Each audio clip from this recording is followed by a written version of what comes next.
డబ్బు బంగారం బ్యాంకులో ఉంటే సేఫ్ అనుకుంటాం, కానీ వరదల కారణంగా అక్కడ కూడా ఏం సేఫ్ కాదు అంటున్నారు జనం. హిమాచల్ ప్రదేశ్లో గత నెల 20 నుంచి ఈ నెల 6వ తేదీ వరకు 23 సార్లు ఆకస్మికంగా వరదలు వచ్చాయి. క్షణాల్లో వరద ముంచెత్తింది, బీభత్సం కనిపించింది, 78 మంది చనిపోయారు. ఇక అదే రాష్ట్రంలోని మండీ జిల్లాలో తునాగ్ ప్రాంతంలో కూడా సేమ్ సిచ్యువేషన్, ఇళ్లు కొట్టుకుపోయాయి. అదే ప్రాంతంలో ఉన్న కోఆపరేటివ్ బ్యాంక్ మీద కూడా ఈ వరదల ప్రభావం పడింది.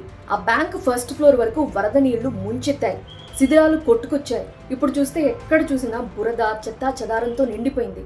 వరద నీటి ప్రవాహానికి ఆ బ్యాంక్ షట్టర్లు పూర్తిగా దెబ్బతిన్నాయి. ఒక షట్టర్ అయితే పైకి లేచి కనిపిస్తోంది.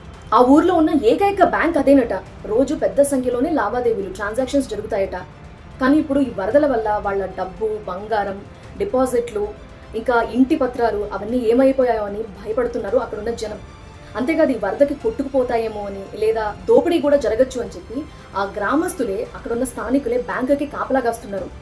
కోట్లాది రూపాయల విలువైన డబ్బులు, బంగారం, డిపాజిట్లపై ఇప్పటి వరకు ఎలాంటి స్పష్టత రాలేదు.